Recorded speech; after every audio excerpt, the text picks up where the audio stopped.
The Seahawks entered this week with plenty of injury questions, but they look to be full strength heading into a must-win clash with the Vikings. We'll be breaking it all down here on our Blue Friday edition of Locked On Seahawks.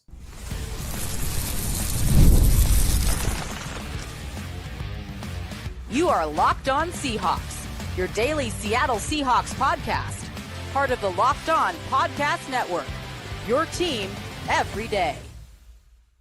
Greetings, 12. This is Corbin Smith, the host of the Locked On Seahawks podcast, your daily Seahawks podcast, part of the Locked On Podcast Network, your team every day. Glad to be joined by my co-host, Nick Lee, and a special thanks to all the 12s out there, whether you're listening in Mill Creek, Washington, or Madison, Wisconsin. We greatly appreciate each and every one of you for making Locked On Seahawks your first listen 5 days a week. The Seahawks looking to bounce back from their loss to the Packers on Sunday Night Football. Things are certainly not going to get easier. In fact, record-wise, it's going to get tougher with the 12-2 Vikings coming to town. We're going to be devising a game plan for a Seahawks victory, dishing out our picks to click, game predictions, and more in a jam-packed Blue Friday episode brought to you by our friends over at Hillsdale College. Go right now to hillsdale.edu/lockedon to enroll. There's no cost, and it's easy to get started. Now for your lead story here on our Blue Friday edition of Locked On Seahawks. Heading into this week, Nick, there were a lot of questions on the injury front for the Seahawks. Obviously, Geno Smith left the game against Green Bay on Sunday night with a knee injury. Many wondered if Sam Howell was going to be getting his first start this week. And then on the offensive line, Olu Oluwatimi dealing with his own knee injury. Plenty of other players such as Ken Walker III that missed previous time that we're trying to get back. As it turns out, the Seahawks are going to have all hands on deck, at least from a starter standpoint. Geno Smith was a full participant in practice all 3 days this week. The last 2 days, Ken Walker III has been a full participant. Zach Charbonnet was a full participant today after missing practice earlier in the week with an oblique injury. From an injury standpoint at this time of year, I don't know that you could have much better of an injury report than the Seahawks had today.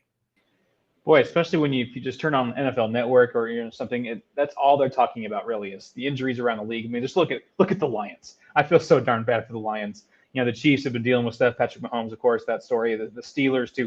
I mean, just around the league, there have been some very significant injuries. And the Seahawks have, by and large, stayed away from the absolutely catastrophic injury luck or that lack thereof that other teams have experienced. So, yeah, getting Ken Walker back, obviously having Geno Smith, especially with how Sam Howell looked in that brief debut against the Packers. You'd like to think that it's good that the Seahawks won't have to game plan around him facing off against a Brian Flores defense. That could be a scary concept. So as far as being healthy before the weekend before Christmas, here we are, late December, and this is what the injury report looks like. Obviously, there's some guys in IR, but I mean, overall, you're looking at a fairly clean health report, especially, as you said, from a starting standpoint, especially guys that have been out a few weeks like Ken Walker, and we'll dive into it, Corbin. But in the run game, this is a game where you got to have some sort of juice in the run game against the Vikings. That's a way where you can keep this game close, keep it competitive, give yourself a chance late. And a guy like Ken Walker, we saw some good things, obviously, from Zach Charbonnet, but having both guys as an option, kind of mixing and matching, especially with the matchups they might have in Minnesota against Minnesota. This is a something. It's nice to have something go the Seahawks' way, maybe something that is towards their advantage, because on paper there isn't a ton that favors the Seahawks, but health-wise it looks to be the case. Yeah, the Vikings don't have a ton of injuries either, but all-pro safety Harrison Smith is questionable to play. He missed one of their practices this week, so who knows if he's going to be ready to go. One of their defensive line reserves, Jalen Redmond, is out with a concussion.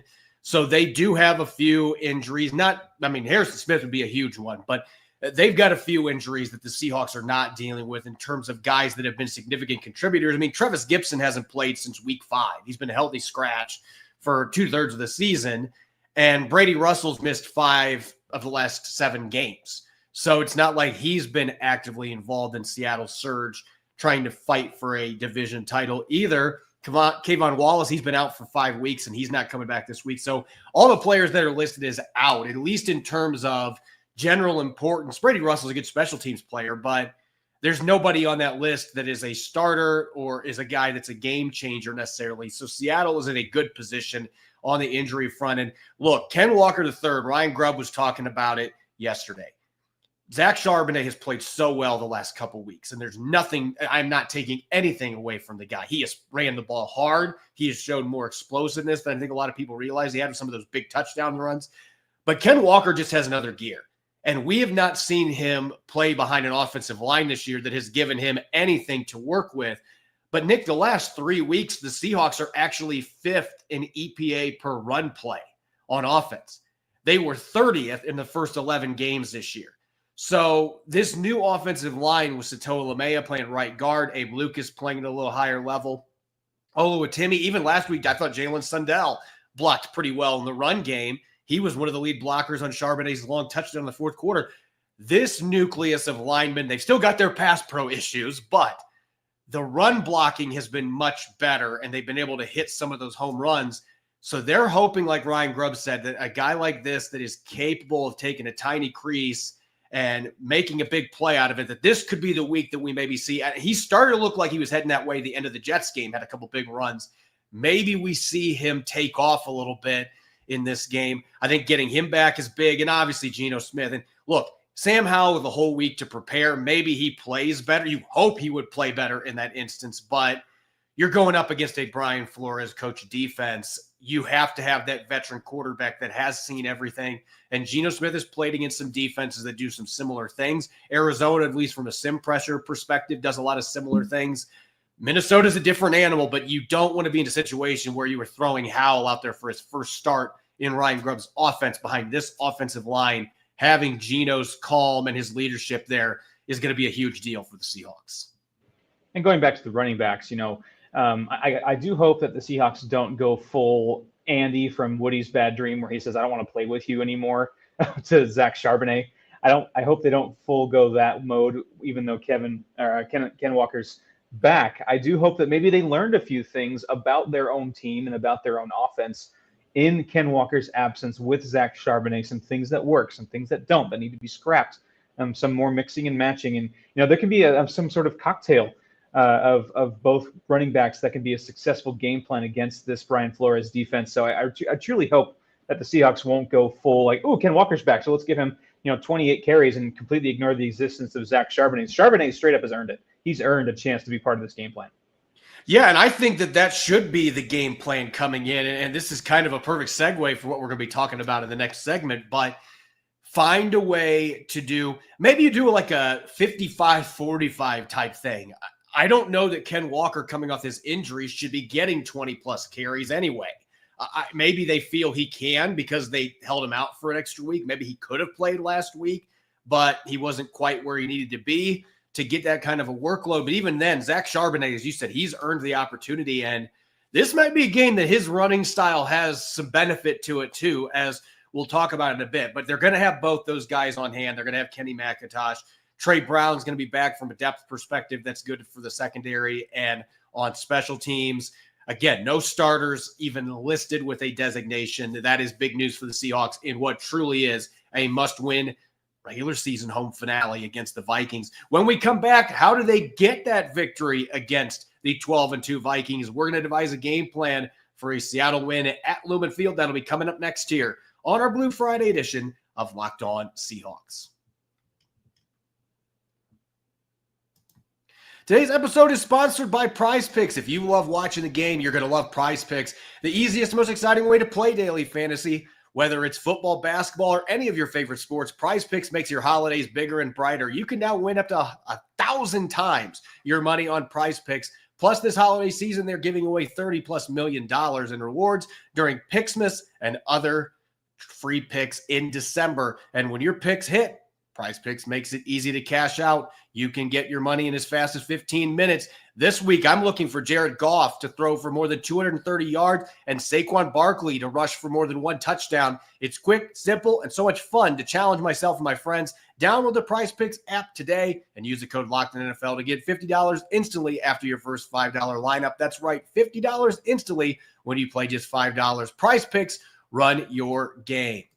It's that time of year. The college football playoff is back, and with the newly expanded 12-team format, it's guaranteed to be bigger and better than ever, bringing you all the hard-hitting and high-flying excitement you love. TNT Sports coverage of the college football playoff begins December 21st, starting with the college football playoff kickoff show presented by AT&T at 11 a.m. Eastern. Leading into the first matchup, Southern Methodist University Mustangs battling the Penn State Nittany Lions at noon. Then the Clemson Tigers look to upset the Texas Longhorns in a showdown at 4 p.m. Eastern. Don't miss a moment of the action. Watch the college football playoff presented by Allstate. Live on TNT, True TV, TBS, and Max. Welcome back to the Blue Friday edition of Locked On Seahawks. I'm your host, Corbin Smith. Glad to be teaming up with my co-host, Nick Lee, and a special thanks to all the 12s out there. Thank you, as always, for tuning in and making Locked On Seahawks your first listen 5 days a week. We greatly appreciate it. The Seahawks looking to bounce back from their first loss in 5 games. It was a tough one to watch on Sunday Night Football against the Packers. Another formidable foe from the NFC North making the trip west to the Pacific Northwest. It has been a long time since the Vikings have won in Seattle. In fact, I believe 2006 was the last time that the Vikings came out to Lumen Field, then named Quest Field. They didn't win a game at CenturyLink when it was named that. It has been a long time since the Vikings have won in Seattle. Maybe that's something that works for the Seahawks in this game, but let's remember they are 3-5 at home this year. So it's not like playing at home has been a big advantage for them in 2024. But Nick, let's talk game plan. What the Seahawks can do to win this football game. And I want to go off what we just talked about with Ken Walker III coming back, Zach Charbonnet being healthy enough to go in this game.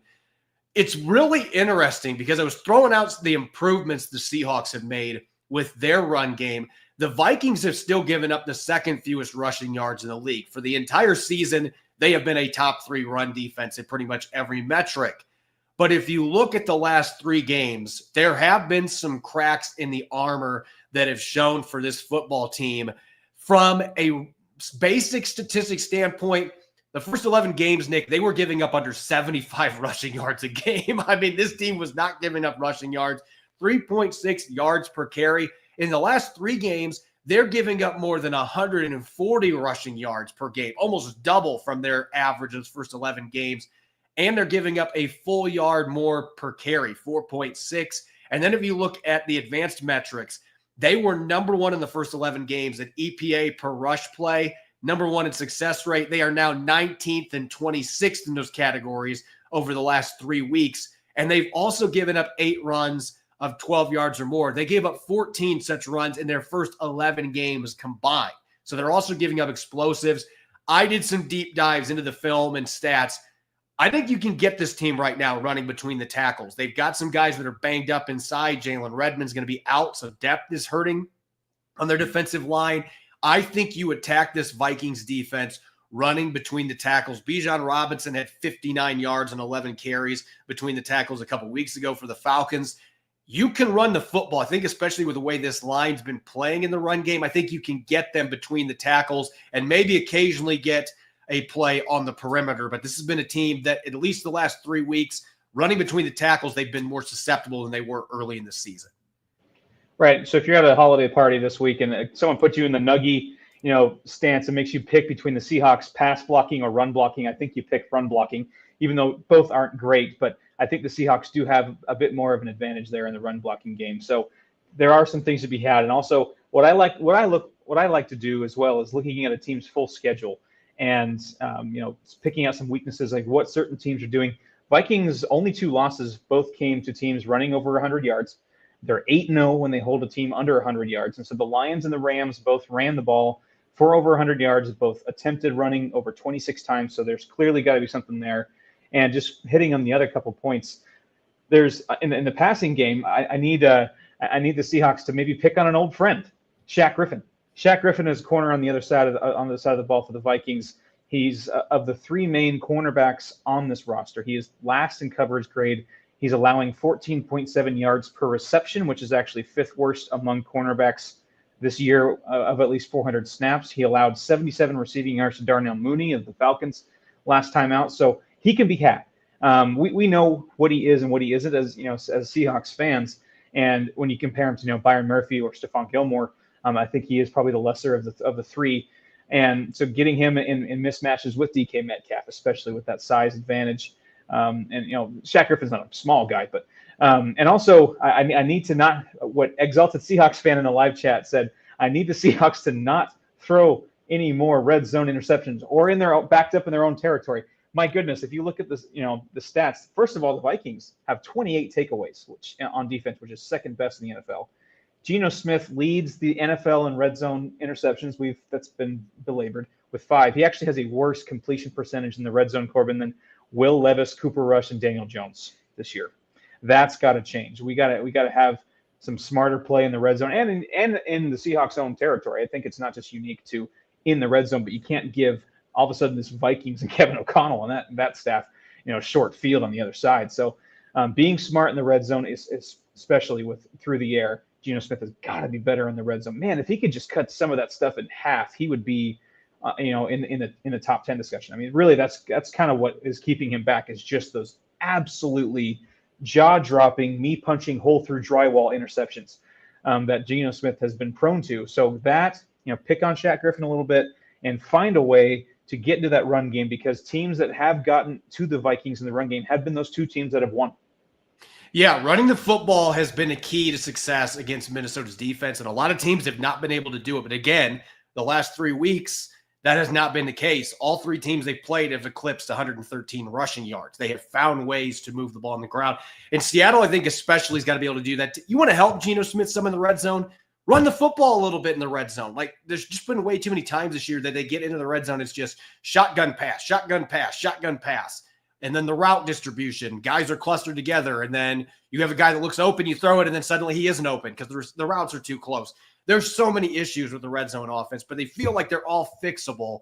I think the biggest thing you can do is get some run game going down there, which they have struggled to do most of the season. Let's flip over to the defensive side of the football now. And look, this is something that I've been torn on when I was talking to Luke Braun of Locked On Vikings on our Thursday show, kind of talking about, well, maybe, you try to really lock down Justin Jefferson. Look, this almost feels like, and I'm going to be dating myself a little bit, when Shaquille O'Neal was playing at LSU and Bobby Knight and the Indiana Hoosiers, they did not have anybody that was going to be able to stack up one-on-one with Shaquille O'Neal. But they went into that game with the game plan. You know what? We're going to let Shaquille O'Neal have his. He's going to get his dunks. He's going to get his easy buckets inside. But we're not going to let anybody else have a big game. Indiana upset them in the NCAA tournament with that strategy. You look at what the Lions did with Justin Jefferson earlier this year. He had a big game, but the rest of their receivers and their tight ends were held pretty well in check. Who won that game? Detroit did. So the more that I've looked into that, this might be a game where you say, look, we're willing to have some of these one-on-ones, Justin Jefferson, and if he makes some plays, so be it. He's one of the best receivers in the NFL. But we are not going to let Jordan Addison go off. We are not going to let TJ Hawkinson go off. We are going to take away those complementary weapons. We're going to shut down the run game. If Justin Jefferson gets a few big plays, it's going to happen. But we are going to take away the rest of the team. That has been a key in the couple losses that they've had this year.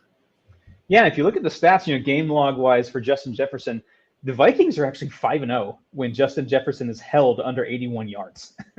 And they're actually also 8-0 when Jordan Addison gets at least 5 targets. So you can kind of see a crossing parallel or crossing lines there of, when Jordan Addison starts getting involved and both those guys are maybe cooking a little bit, that's when the Vikings really get going. So I think that's a good point, because I was even like, yeah, obviously, limit Justin Jefferson. You're going to beat the Vikings. That's not the case.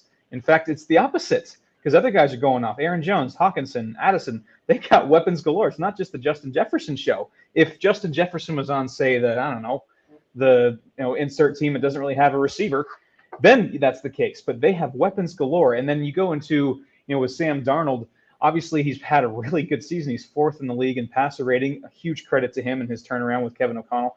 A very interesting fact, too, when you look at his time to throw splits, when he has less than 2.5 seconds to throw, he has a 108.7 rating and a 76% completion percentage. When he has over 2.5 seconds to throw, it plummets to 62% completion percentage with a slightly less passer rating. So he actually is a better passer when less time to throw. So blitzing, long story short, blitzing him isn't exactly the best idea, because I think just scheme-wise, Sam Darnold in that offense does a really good job with pressure. And it's almost like when Sam Darnold has too much time to think is when things go awry. Well, look, this is what's happened. He's got 11 touchdowns and no interceptions this year when he's been blitzed. He has been arguably the best quarterback in the NFL. when he's been blitzed. And I think part of it is that he's a gunslinger, and if you bring the heat, he's able to get to that quick hot route and get explosives off it, and he's got that gunslinging mentality. But if you play, say you rush 3 or 4 and you're playing everybody else back in coverage and you force him to sit there and have to go through his progressions, he gets antsy. And then sometimes he'll try to do too much. He'll extend plays and then, well, I got to be a superhero and I want to get that explosive. I'll throw downfield. That's where a lot of the interceptions have still happened for him this year. So I think this is a game where sim pressures are going to be key instead of blitzing. And I'm not saying never blitz because I think they will mix some of those in, but this is a game where you find some different looks. You try to mimic some of the things that Brian Flores likes to do, where he sends a linebacker and drops back a defensive end, or sends a slot corner or a safety, drops a DT back in coverage. Those kind of things, sprinkle those in to give some different looks, late coverage changes so that you can catch Darnold off guard a little bit. I think that's how you get this done. And last but not least, look, they just gave up 14 points in the first quarter of the Green Bay Packers. If you do that again in this game, you are going to get spanked. The Seahawks have got to find a way. I joked about this early in the year, but I really do think Mike McDonald needs to have all of his players, all of his equipment people, everybody needs to meet at the VMAC on Sunday morning and take a bus to Lumen Field. Instead of having them go directly to the stadium, turn it into a road game, because this team has been so much better and started so much faster in road games. I don't know what the deal is there, but they consistently have come out flatter than a pancake at Lumen Field. Right. Make it a road game, and I think you might see some differences in how this team plays. As crazy as it sounds, do something, but they got to give up 7 or fewer points to the Vikings in the first quarter. If it's more than that, I just don't know how they're going to be able to come back in this game, because Minnesota is one of those teams, when they get the foot down on you, they squish the bug. Absolutely. You can't let what happened in Green Bay hurt you again, because really, if you look at, second quarter on, Seahawks defense played a really nice game against Matt LaFleur's offense. And Matt LaFleur, he pretty much had, like in Christmas Story, he pretty much got the Seahawks right behind, their arm cranked behind their back, making them scream uncle. The Seahawks defense this time needs to be like Ralphie when he gets hit with a snowball. Play like that, because you got to turn the tide, because you can't. And Sam Darnold, if you look at the splits too, his best quarter is the first quarter. So if you fluster him in the first quarter, 124 passer rating in the first quarter, and that can kind of also, pardon the pun, that can also snowball on him. So if you can't let that snowball get out of control in the first quarter like you did with the Packers, you got to set the tone early.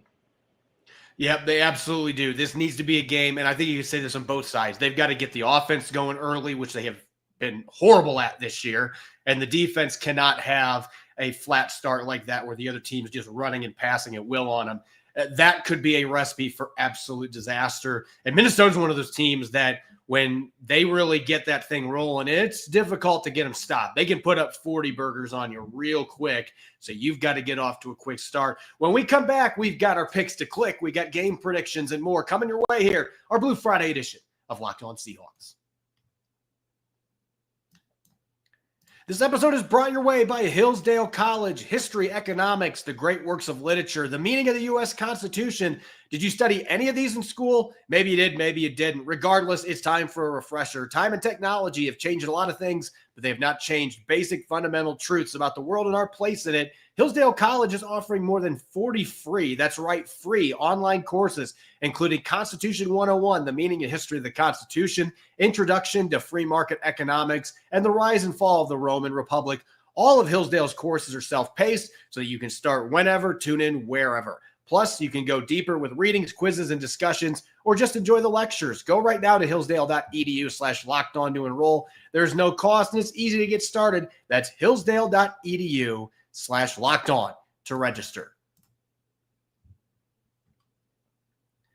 Welcome back to the Blue Friday edition of Locked On Seahawks. I'm your host, Corbin Smith. Glad to be teaming up with Nick Lee for today's show. A special thanks to all the 12s who are listening in, and thank you, as always, for making Locked On Seahawks your first listen 5 days a week. We greatly appreciate it. For your second listen, make sure to check out the new and improved Locked On NFL, now 2 days a week. Tyler Rowland of Locked On Titans with your morning cup of NFL Espresso, and then Tony Wiggins of Locked On Jaguars dishing out the humor and the analysis you're not going to find anywhere else. 2 episodes a day, Locked On NFL. Subscribe on YouTube and wherever you listen to your podcast and make it your second listen. The Seahawks looking to get back in the win column. The Minnesota Vikings coming to town for a must-win Week 16 date at Lumen Field.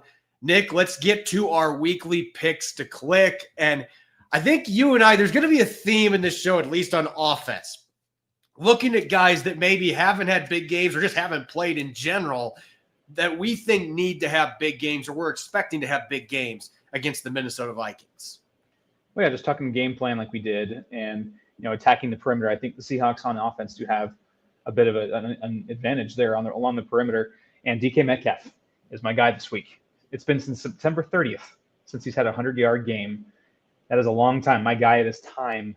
I was watching some Seahawks Vikings highlights of the past, and that touchdown he had in 2020 to end the game, pretty much end the game there in the last second on 4th and goal from Russell Wilson there in the after like 3 straight incompletions or something. It was just amazing. I would love another moment like that for DK Metcalf against the Vikings in a Seahawks uniform. So give me like a crucial touchdown. Now he needs a 100-yard game, and he's got to have he's just got to have a big game. It's not like he's had a bad season, but he hasn't quite had that huge breakout game in a while. I like his chances against if the Seahawks do have a true advantage somewhere, I think it is on the perimeter on offense. And I think in order for that to happen, I could see some big plays. This is a Vikings defense that's actually in the bottom 10 in passing yards given up this year. So they have given up yardage. They've given up some big plays in the passing game. But in order to get to that point, especially with the way the O-line has been in pass protection, there's got to be a run game, and you cannot – if Ken Walker III and Zach Charbonnet get stuffed a few times, you can't just say, you know what, air raid time. You can't do that. You got to run the football. And I think Ryan Grubb this week is going to know that, especially with his comments on Ken Walker III, his value coming back. I'm going K9 as my pick to click. I think he gets to 90 rushing yards, and I think he finds the end zone twice in this game. I think he is going to be a huge component of Seattle being able to keep this thing close and maybe potentially win it because, as Ryan Grubb was talking about, the difference between him and Zach Charbonnet has shown the last couple of weeks that he can hit home runs. He can make those long runs. But Ken Walker III is truly one of those rare backs that just needs a sliver of daylight to be gone. Minnesota has given up slivers of daylight the last 3 weeks. I mentioned with 140 rushing yards per game. Their defense has been much more vulnerable in that regard, and they've given up 8 runs of 12 or more yards, which I believe is tied for 6th in the NFL in the last 3 weeks.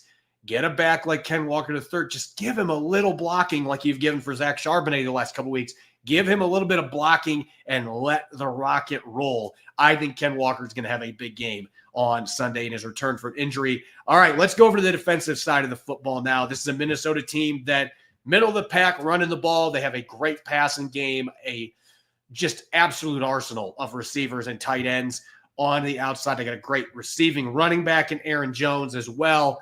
Who's the player that you're looking at as your pick to click on defense to try to slow down this Minnesota Vikings offense? Looking at who played well last week, which the list is fairly short for the Seahawks and who played well against the Packers. Derek Hall had a fairly good game. He had 3 quarterback hits on Jordan Love. No other Seahawk even had 2. So he played fairly well. He had 3 pressures, 3 hits. And he hasn't had a sack in the last 4 games. So I like Derek Hall getting over the hump there, getting another sack, kind of reestablishing himself after a really good start, kind of a lull midseason. But I think this is a game where he could really get going. Seems like he did some really good things against the Packers, even as the defense really struggled, especially early on.